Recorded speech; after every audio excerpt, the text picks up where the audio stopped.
Hey, everyone, and thanks for joining us. My name is Dave Tralka, President and CEO of Connecticut Community Bank and our InsurBank division. As a bank, we spend a lot of time helping our clients navigate, their unique financial situations. But cyber risk impacts, pretty much everybody, our families, our businesses, us as individuals. Today, we have a longtime friend of the bank, John Longo, CEO of On-Site Support Services, a Connecticut-based IT consultancy and risk management firm. And John is a highly regarded expert in his field. And we've asked him to come on and offer some maybe simple ideas on how you and your family members, your colleagues can protect themselves from cyber threats.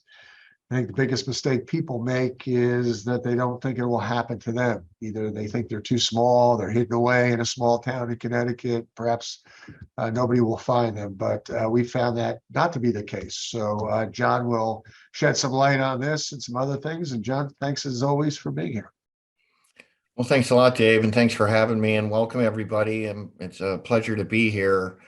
I've got a recent story that really kind of encapsulates what Dave was just talking about, where, it's not going to be me. I was in my car on Saturday, and I got a very urgent call from an employee at one of our clients, luckily not the banks, where they were scammed out of $25,000.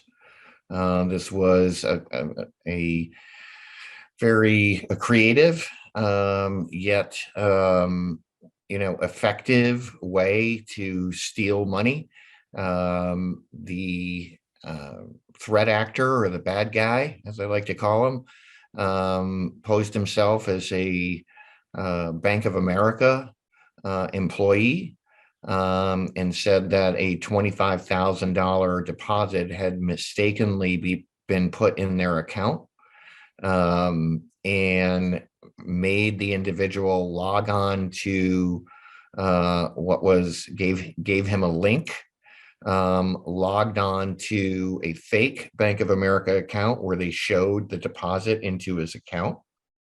So what did they do? They said, "Oh, okay, well, that's too bad. We'll be happy to transfer the $25,000 back to Bank of America, because, it was a quote unquote mistake."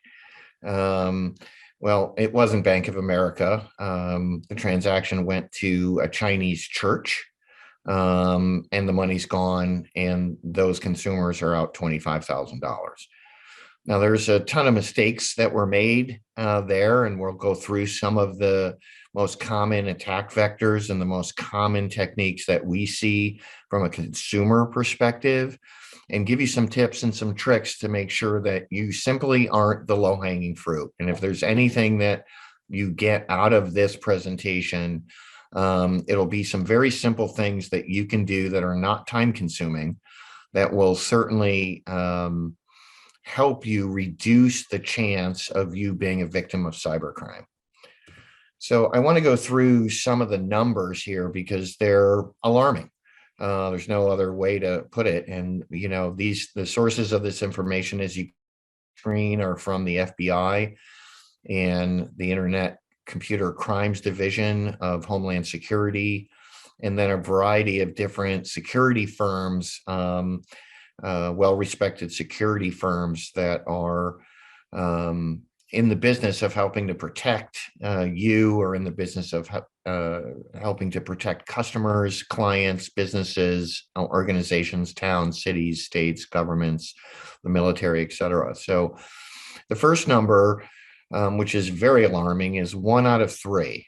So what does that mean? 1 out of 3 home computers as of today are likely already infected with some malware or spyware.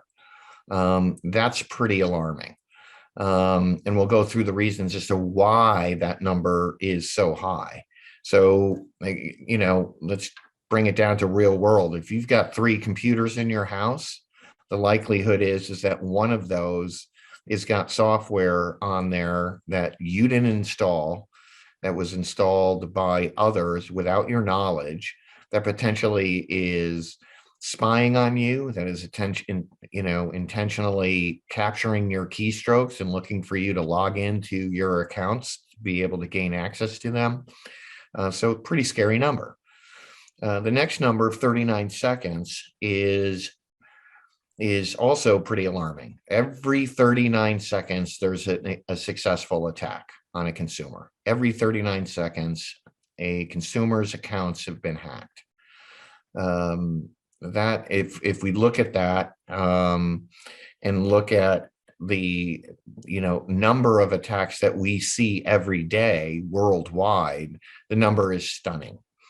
95% of those attacks are a result of human error. And those errors are typically where you've clicked on something in an email, or you clicked on a link, or downloaded an attachment, or without your knowledge, visited a website that you thought was perfectly fine based on a search that you had done. And yet that website that you're visiting without you knowing is infected with malware and is frankly designed to deliver malware to your home computer or home device. Pretty alarming. 47% of Americans have had their personal information exposed in the data breaches that we've almost become, it's like normal to hear about. Oh, there was a data breach at this Target or at Home Depot, or all these big companies that spend tens and hundreds of $millions on cybersecurity defenses, yet somehow they're successfully attacked. And as a result of that, what you don't see, and I do every day, are the number of data breaches that don't make it to CNN or Fox or MSNBC or in your news feed. It is pretty alarming to see the number of attacks that are successful, and therefore the amount of information on you that's now available on the web or the dark web for anyone to see. Now, some of that information can be, very simple, like your name and your email address, but some of those, as we saw with the Equifax breach a couple of years ago, where about 148 million Americans' information was exposed, and that included their names, their addresses, their social security numbers, their driver's license numbers, their credit scores, et cetera, et cetera. So, there's a lot of activity that we don't see every day in mainstream media or in, typical news feeds, but it's pretty alarming when you consider there's, almost half of all Americans' data at one point has been exposed. And I'm going to show you a very simple technique where you can go yourself and check and see if your data was part of any reported data breach. 600,000. That's the number of accounts that are hacked every day. That's pretty alarming. That's 18 million accounts a month. So what is an account? Well, an account could be the account that you have at a shopping site. It could be your Facebook account. It could be your Instagram account. It could be your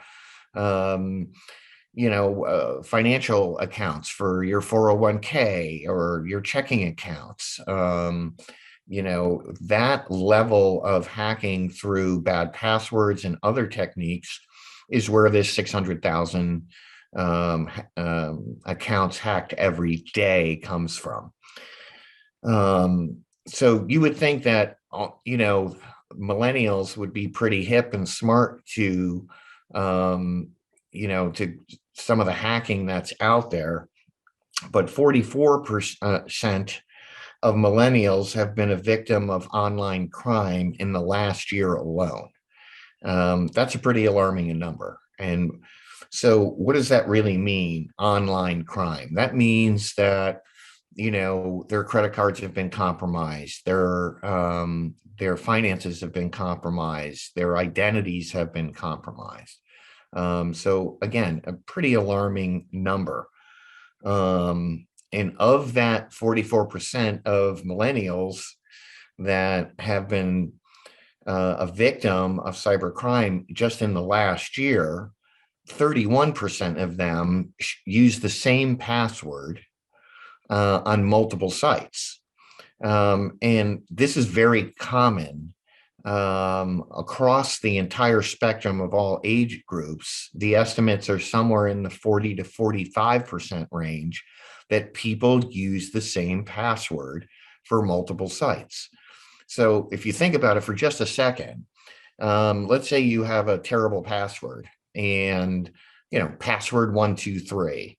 I have a hacking database of 18 million most commonly used passwords that I can use to simulate a password attack. That's 18 million common passwords. 31% of people who are using the same password gives the threat actor, the bad guy, or bad guys, the ability to get one password right, and the likelihood is that they can gain access to other sites that you would visit using the same password. So pretty alarming numbers. It's designed to scare you for sure, and to give you some sense of just how bad the problem is out there. So I want to talk about the most common cyber attack methods. We call them vectors, that are very common to have to be tried against you. The most prevalent is phishing. And for those that don't know what phishing is a form of delivery to get you to do something, typically by email, right? So, you get an email and it's from someone you might know that says, hey, check this link out. And it looks like that it's a legitimate person that so what do? You click on the link.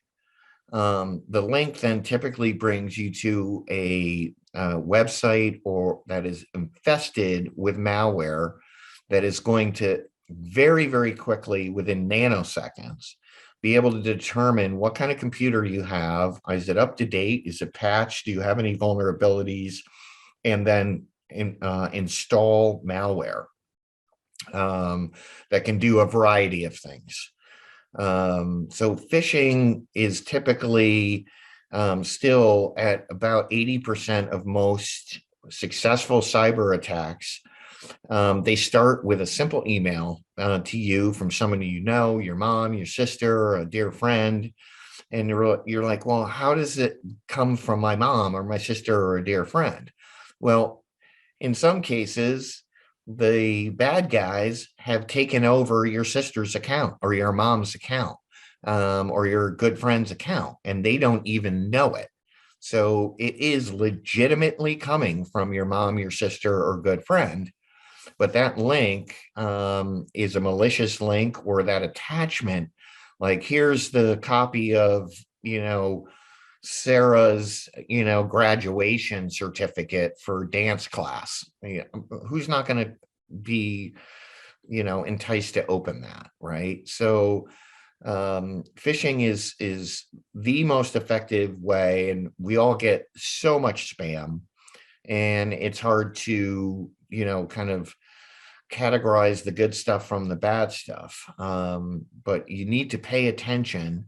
And if your sister or your mom or your good friend is sending you an email that just is very scant saying, hey, check this out, that's likely not a good email. And you should voice verify and pick up the phone and say, hey, Sarah, did you send me an email with a link in it?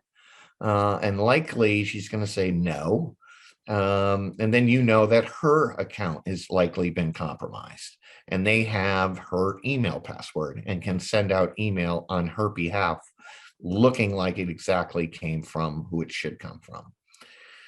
The second one that's most common are ransomware attacks. And typically I mention this as this is common, for larger organization, but we are seeing a uptick in consumer ransomware campaigns by typically nation states. These would be our friends in China and Russia and Iran, North Korea, etc., where again, through phishing, they send you an email and say, hey, check this out. And there might be even more information in it because they have access to your Facebook or your Instagram account and they know that you went to, John's piano recital.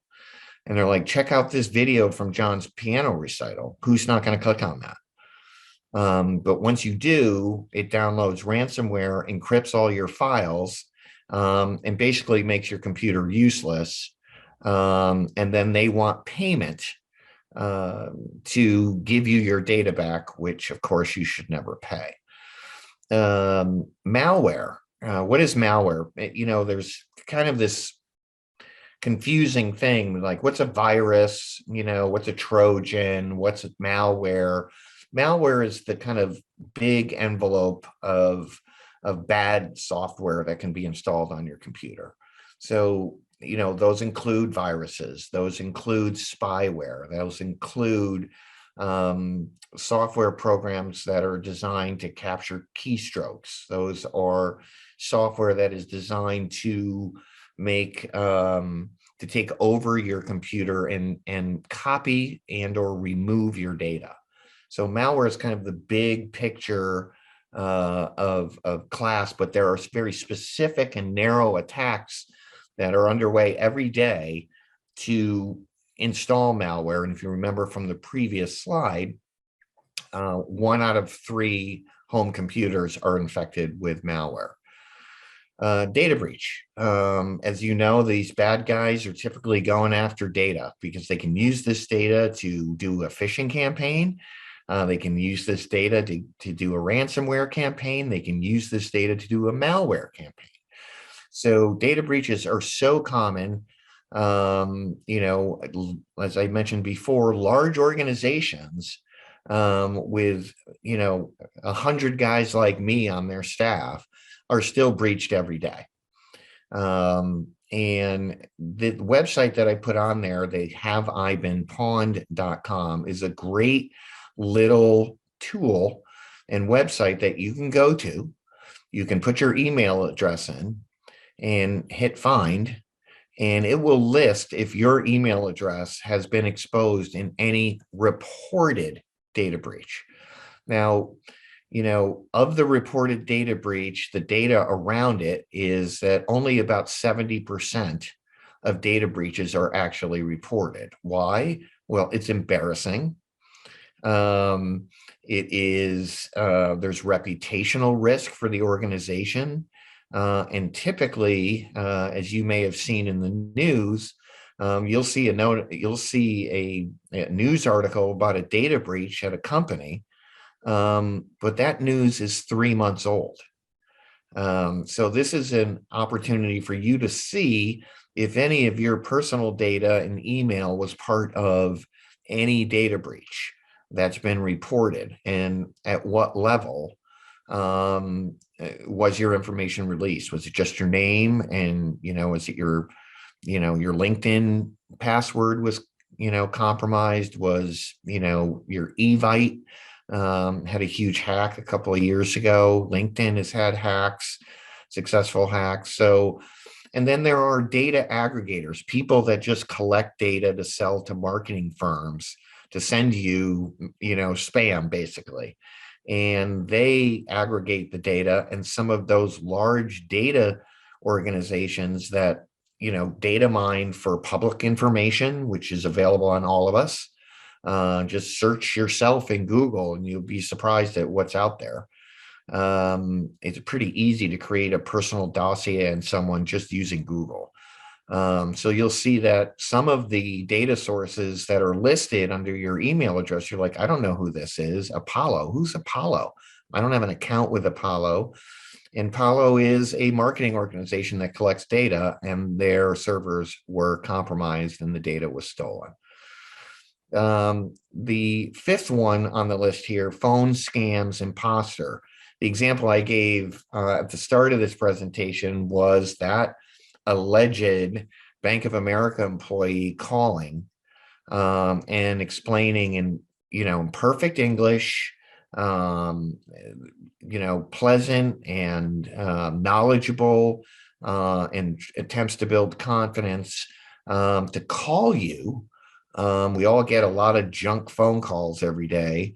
And the typical ones I see are Amazon is calling because someone ordered an iPad and a DSLR camera and a MacBook Pro on your Amazon account, and you have to talk to them to get that credited off your account.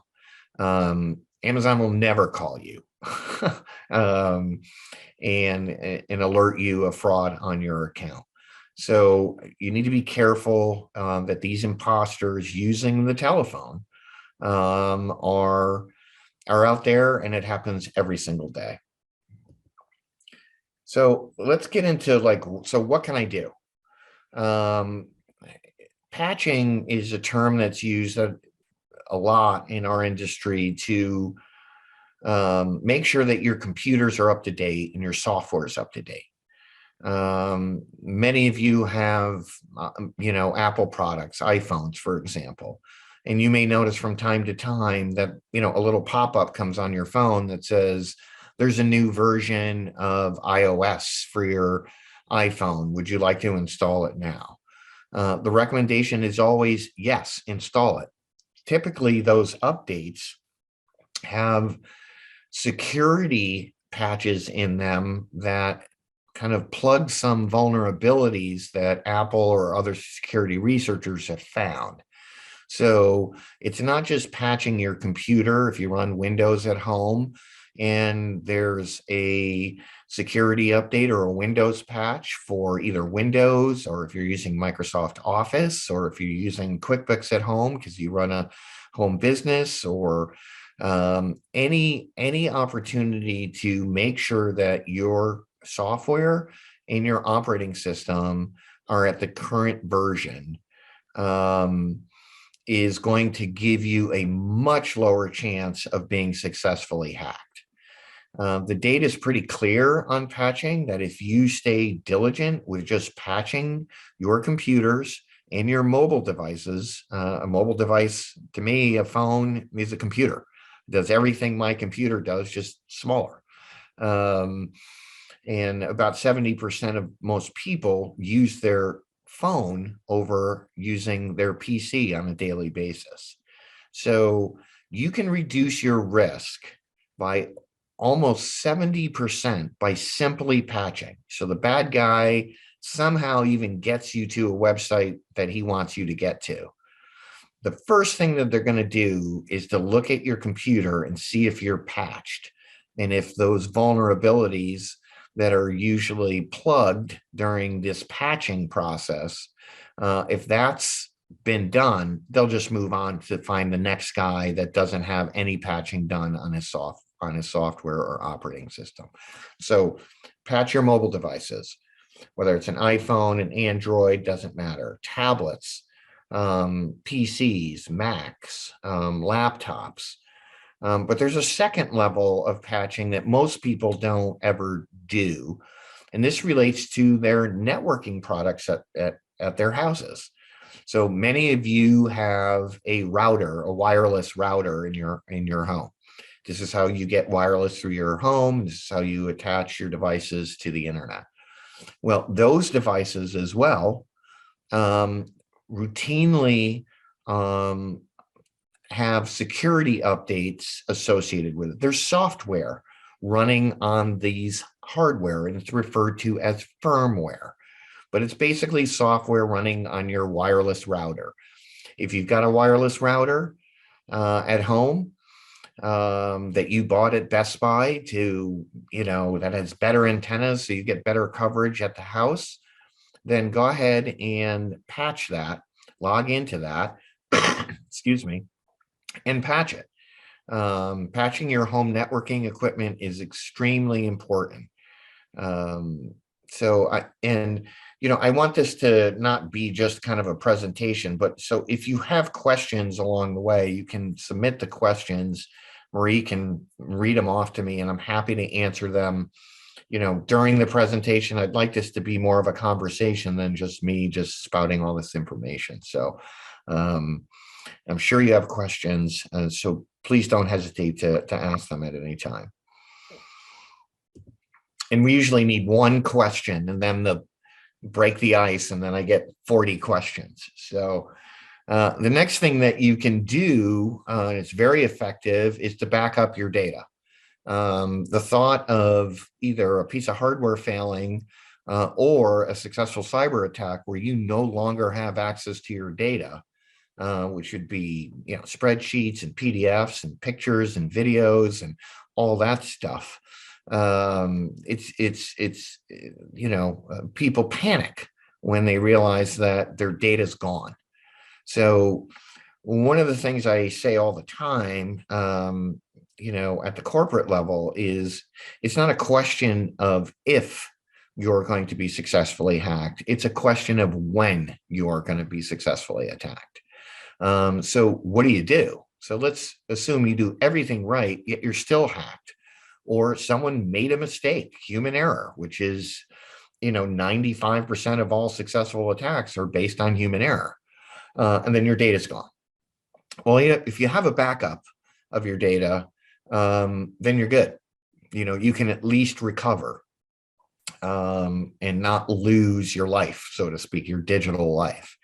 There are plenty of good, inexpensive, cloud-based backup programs out there like Carbonite, et cetera, that in real time, as you create data, as you store a photo, as you upload a video to your PC or your mobile device, will back it up for you securely in the cloud. I can't, when people are in real trouble and call, me or my firm and ask, what are we going to do? And the first question I ask them is, do you have a backup? Yes. And when was your last backup? Oh, it's a month ago. Okay, so you're going to lose a month worth of data. Is that something that you can tolerate? If the answer is no, we don't have a backup, my response is usually, well, I'm good, but I'm not God. If your data has been encrypted by ransomware, the chances of getting that data back and decrypting it is almost zero. The level of encryption that's done to each file would require a supercomputer many, many months to break one file. So the average homeowner has 30,000 data items. And you're thinking, what, 30,000 data items? I don't have 30,000 documents. Well, your contacts, your calendar, your Word documents, your accounting data, your cookies that are important for you to get to websites. These are all pieces of data that you might not consider data, but make up your entire data picture. So backup. Typically, John, we have a question. Sure. You talked about people using their cell phones more than their PCs. Is there a way to back up your phone, or should you back up your phone? Absolutely. A lot of people use for their photos and videos for a very Amazon offers. If you're an Amazon Prime customer, you can sign up for Amazon photo backup, and it will give you unlimited photos. They do have a limit on the number of videos that you can back up before they try to suck you into, give us $2 a month. iCloud is how you back up on Apple. And again, there's a limit on what you get for free from Apple, and then have to buy additional storage based on your consumption. A lot of carriers, so Verizon, AT&T, they also offer a paid service. They give you a certain amount of data for free in the cloud, but they also provide data backup of your mobile devices. There are family plans, so that if you've got, folks at home, you can buy a plan that would include everyone. And on the PC side, probably the one you hear the most about is Carbonite. They're on, if you have Sirius radio, they're on every, 2 minutes there's a commercial for Carbonite, but it works. And it's a very good solution. And it's real time. As you create data, it's backed up almost instantaneously. Okay, what about external hard drives? Would you recommend that for someone? It's better than nothing, but here's what typically happens. Here's what we see. Someone says, I don't want to pay the $3 a month or the $5 a month to Amazon or Apple or Verizon or AT&T. I'm just going to go out and for $100 or less, or just on a flash drive, I'm going to do it myself, and I'm just going to, put in the hard drive, put in the flash drive, and then copy my documents and my pictures folder, and I'm just going to do a copy and drag it over to, the flash drive or the hard drive, and that's great, and that does work, and that is effective, but it's not automatic. And what ends up happening is, you fall behind. You're like, oh, I really should back up my pictures folder. I haven't done that in a long time. What's a long time? 3 months, 6 months, a year, 2 years. So although those are an effective way to make a copy, and they're what's called air gapped. Once you copy your data from, your computer or your mobile device to an external hard drive, well, you unplug that, the hacker can't get at it, right? So it's separated. It's not on the internet. It's just an external device. The risk is that we see a lot of folks that use that technique of external hard drives and flash drives, but they don't do it on a regular enough basis. So there typically always is data loss there when it gets time to recover.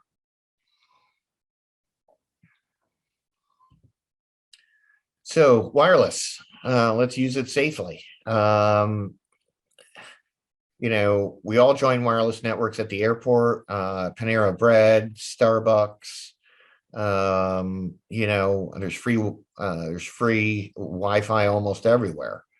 I think it was either my mother or father told me that free is never free.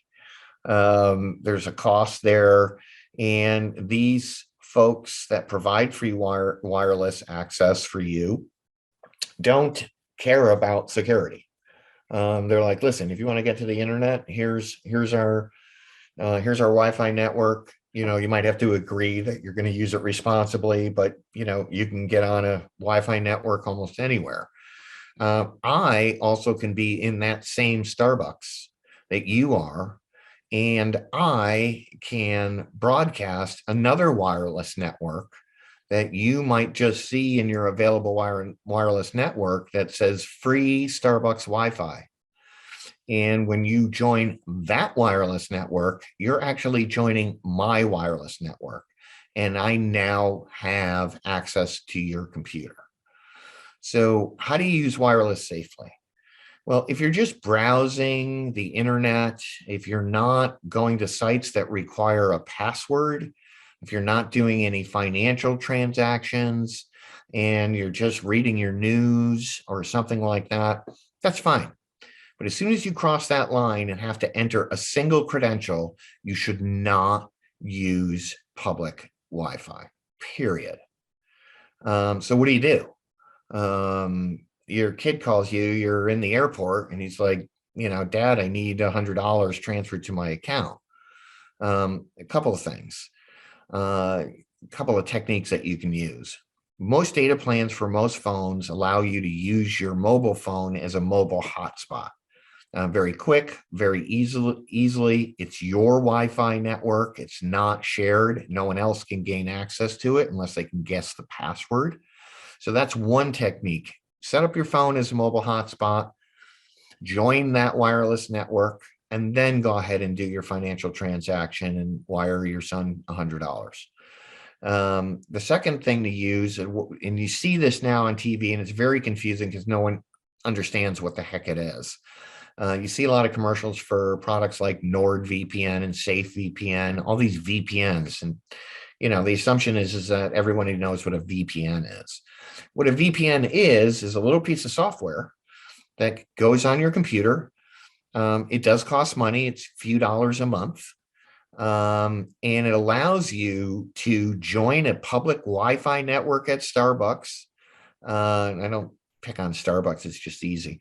And you are actually creating a secure tunnel inside the Starbucks tunnel so that a bad guy like me can't intercept traffic on that public Wi-Fi network. It allows you to browse safely. It allows you to log into financial sites safely. And if you do use a lot of public Wi-Fi because of what you do in your lifestyle, that's a really, really good investment to make sure that you can join a public Wi-Fi network and do anything that you would do if you were at home and do it safely.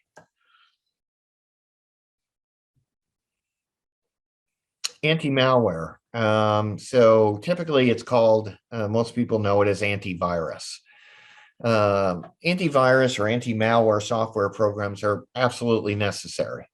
And I don't care if you use Norton or McAfee, but having a active subscription, a current subscription that hasn't expired, running on all your devices, computers, tablets, phones, is an absolute requirement these days. I get a lot of comments, and I'm sure one was coming if I don't mention it beforehand. Well, I have Apple devices and I don't need to have an anti-malware product, and it's very hard to hack an Apple device. And that's a little bit of a myth. And kind of back in the day when Apple had 2% market share of all computers, think about it. The bad guys are going to go after the biggest population of people's computers, which still today are Windows-based machines and Android devices. So, but as market share has increased, listen, whether data sits on a Mac computer or sits on a Windows computer, it's valuable data that bad guys want to use to try to attack you, to try to commit fraud, attempt to steal your identity online. So having an active anti-malware program installed on all your devices is an absolute necessity these days. Without it, you are certainly going to become a victim of a successful attack. Quick fact, on a daily basis, we see 30,000 new pieces of malware introduced worldwide a day. So if you think about them as viruses, that's 30,000 new viruses that are developed and released into the wild every single day. Without an antivirus or anti-malware program, you are likely going to be the low-hanging fruit and easily hackable. If you're using a free one, the free ones are not good because they are not proactive. They are just defensive.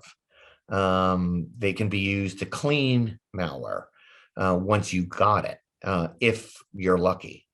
So it is worth the money annually to invest in an antivirus or anti-malware product. And I would invite you to check with your internet service provider. If you're Comcast or Optimum or Cox or any one of the big guys, a lot of those companies offer free McAfee or free Norton or a free security suite that you can download onto your computer for free.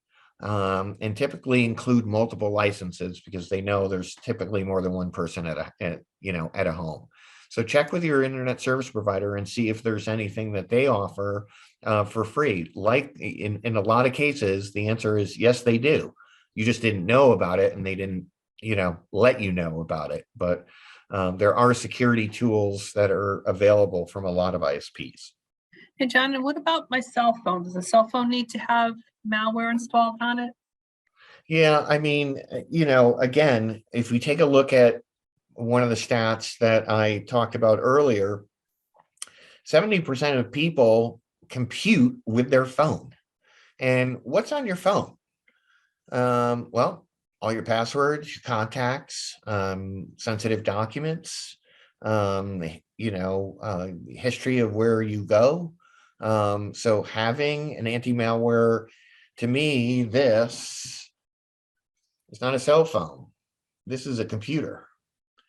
And the bigger version of this, which is a tablet, that's a computer. So, there's no difference anymore between what a computer is. So whether it's a cell phone, whether it's a tablet, whether it's a laptop, a desktop, whether it's Windows, whether it's Mac, whether it's Android, the answer is we would always recommend that you use an anti-malware product on all your devices.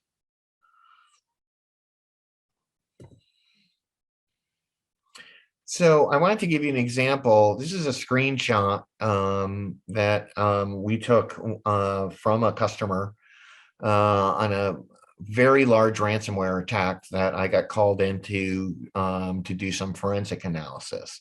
And this is like your worst nightmare. This is the screen that you'll see if you are successfully attacked. You'll turn your computer on, and instead of seeing the Windows logo or the Mac logo come up, this is what you're going to see.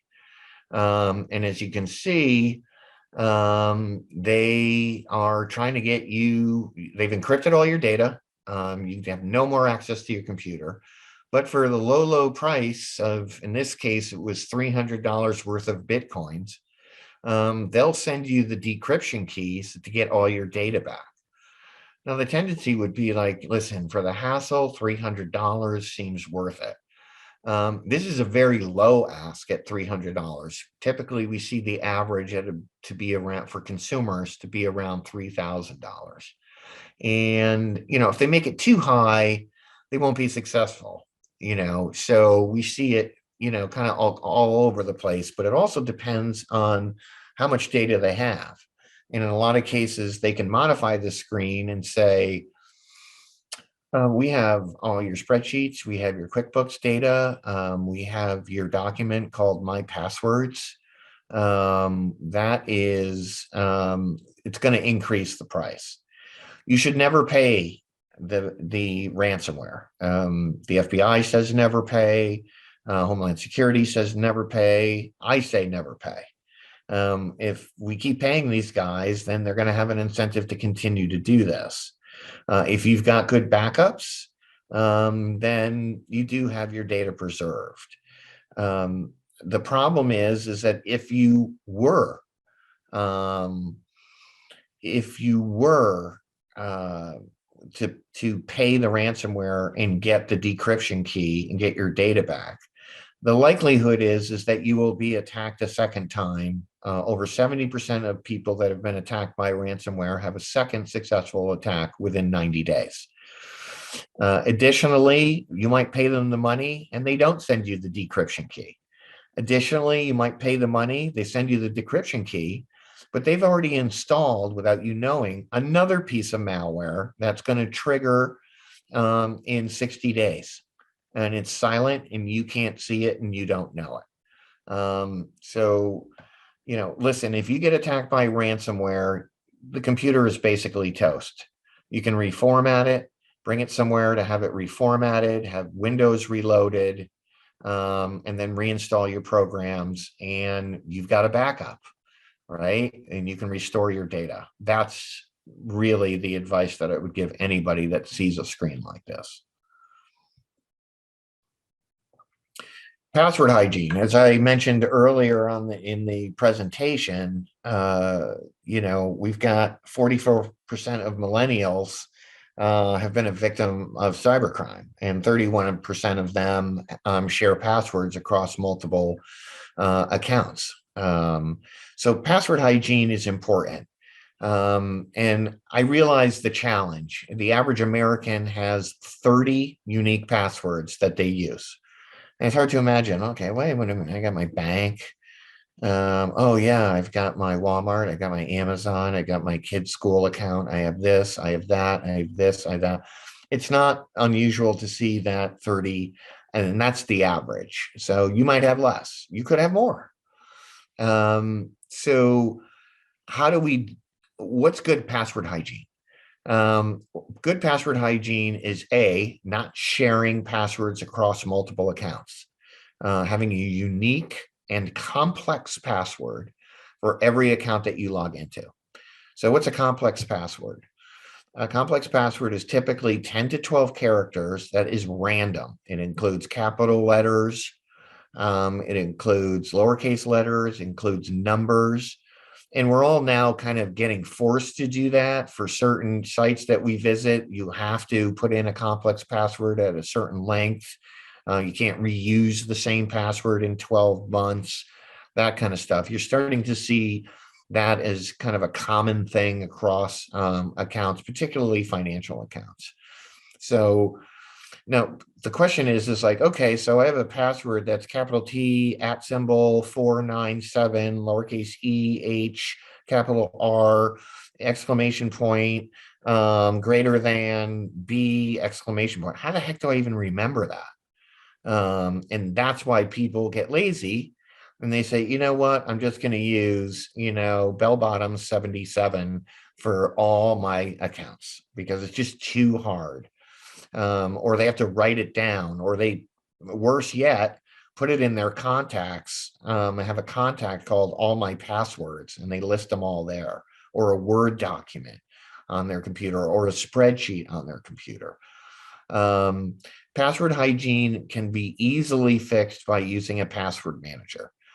For those that don't know what a password manager is, it's an outside service that allows you to keep a bank of all your passwords. And you only have to remember one password, a complex password, to get into it. And, using phrases is another technique. If we take like 4 words that mean nothing, that would never be used together, like bubbles, watermelon, frisbee, lasagna, that's a complex password, and you're more likely to remember a phrase, a series of words than you are a random password. So that's another technique that is certainly acceptable and very, very difficult to hack. But secondarily to good password is to turn on 2-factor authentication. A lot of people already have this, right? You go to your bank, you go to log in, you go to a financial site, your 401k, your investment accounts, and you log in with your password, and it sends you a 4-digit code or a 6-digit code to your phone. And then you have to add that 4 to 6-digit code into the computer, and it completes your login. So, turning that on, turning it on anywhere and anytime you can is really important, because the one thing the bad guy doesn't have is he doesn't have your phone. He may have your computer, but he doesn't have your phone. Now, I'm not saying that 2-factor authentication can't be hacked. It can. It's a very, very difficult thing to do, but it has happened and will continue to happen. But it's yet another way to lower your risks and not to be that low-hanging fruit. So what's available for 2-factor authentication? We were involved in a case a few months ago where someone's Facebook account was hacked. They guessed their password, logged in, and then they sent every one of their friends in Facebook a link saying, check this out, super cool recipe. It didn't come from the actual owner. It came from the bad guy. You click on that link, it goes to a website, boom, you're infected with ransomware. So turn on 2-factor authentication for your social media sites, for Facebook, for Instagram, for Twitter, if you use any of those. 2-factor authentication is free and is there to just be turned on. particularly financial sites, shopping sites. If two-factor authentication is available, turn it on. Again, it is just a fantastic way to lower your risks and doesn't take a lot more time. So between good password hygiene and enabling two-factor, or sometimes it's referred to as multi-factor authentication, those two techniques alone will keep you much, much safer in the World Wide Web than you likely are now. And I talked about this before and I held it up. Your smartphone is a computer. It needs to be patched. It needs to be updated. Be careful installing apps. Only install apps from authorized app stores, whether that's the App Store for Apple or the Google Play Store for Android. Any other sorts, well, I think I would include one more, and that's Amazon has a Play Store for their Fire devices and their tablets. That is a legitimate source as well. But do not install applications from non-verified sources outside those authorized stores, the Apple Store or the App Store or the Google Play Store. Secondarily, your phone, has likely the same amount of data that your computer does. Make sure you're using fingerprint scanner to log onto your phone, facial recognition, a strong PIN. Make sure that you're protecting your phone so no one can just turn it on and gain access to your your contacts and your data. So it's important to make sure that you treat your smartphone like it is a computer, because it's like a computer, it is a computer. The other thing that, is education. I'm a huge believer about, and I thank you again, all of you, for coming on. As you can tell, I'm really passionate. I've been a bad guy, a good guy, bad guy, since 1985. I wrote one of the first viruses ever. It wasn't designed to destroy anything or to do anything malicious. It was kind of annoying, but it was so obvious that this was very easy to do back in even 1985. But if you talk about cybersecurity around the dinner table, or if you're all watching the news together as a family and you see a topic, and I think Marie's going to send out this deck, to I don't know what you're sending out, Marie, but, talk about these numbers that I was talking about very early on in the presentation. Talk about how easy it is for attackers. At 600,000 successful accounts are hacked every day. Bring that up in conversation with your sister, your mom, your kids, your friends. This is an opportunity to educate people on a real problem. They say the next world war will be a cyber world war. I kind of think we're already there. Based on the data that I see, a lot of it's classified, but it's pretty crazy what I get access to and what I see on a daily basis. So it's an opportunity to raise awareness on phone scams and phishing and ransomware and malware and how to protect yourself. If you have two takeaways from this entire webinar today, I think, you've done a good job of kind of raising awareness in your kind of inner circle of, friends and family. So talk about it, particularly when it presents itself in an innocuous way, like there's a story on the news, or, oh, I was talking to a guy today, I went to this webinar today and this guy was talking about, somebody got scammed for $25,000 on Saturday of this week. I mean, can you imagine the kind of argument you're going to have with your significant other if either one of you wires $25,000 of your money outside because you were successfully scammed on an imposter, phone call? So talk about it. It's interesting that techniques change every single day.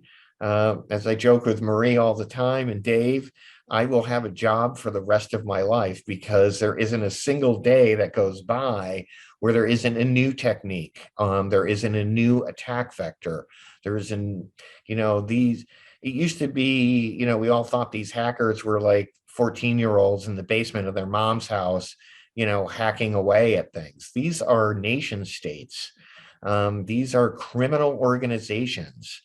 2 years ago, Interpol busted a organization that was renting Class A office space at $700 a square foot in a beautiful brand new high rise. They had a 401k, they had a dental plan, they had an HR department, and they were a professional hacking organization.